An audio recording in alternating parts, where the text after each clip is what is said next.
नमस्कार, देव माझावरती स्वागत आहे. आज आपल्या बरोबर भोळे काकू आहेत. नमस्कार भोळे काकू.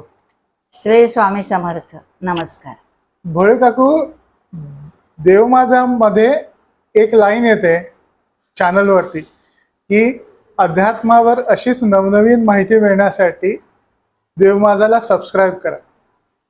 आता आपण सुरुवातीपासून करूया की अध्यात्म म्हणजे काय.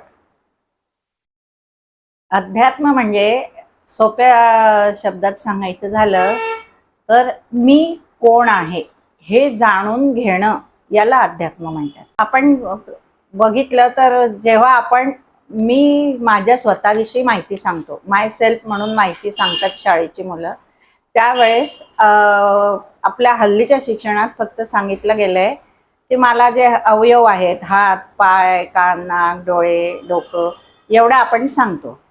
पण खरं पाहिलं तर ह्याच्यापेक्षाही अजून आपले माय सेल्फ म्हणजे मी कोण याच्यामध्ये अजूनही अपूर्णता आहे. ह्यामध्ये आपले बाह्य अवयव तर आहेच, पण त्यासोबत आपल्या शरीरात एक आत्मा आहे, आपल्या शरीरात एक मन आहे. म्हणजे आपले बाह्य अवयव, आपलं सूक्ष्म शरीर आणि आत्मा आणि जीवात्मा असे आपल्या शरीरामध्ये हे सगळं मिळून आपलं शरीर बनलेलं आहे. म्हणून माय सेल्फ म्हटलं की आत्म्यापासनं बाह्य अवयवापर्यंत संपूर्ण शरीर, याला प्रकृती म्हणतात. हे आपलं यामध्ये समाविष्ट असतं. आपल्याला ह्याविषयी काही जागृती नसते.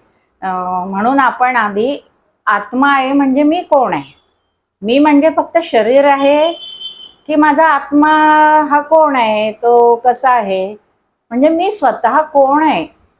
आपल्याला जे नाव दिलेलं असतं ते आपल्या आईबाबांनी ठेवलेलं असतं. हा देह आईबाबांनी दिलेला असतो.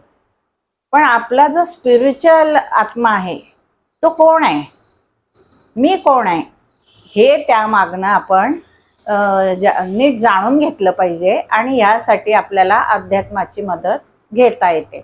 म्हणून मी कोण आहे याचा आपण शोध घेऊया, म्हणजे आपल्या जीवनामध्ये सुखाचं निर्माण उत्पन्न होतं.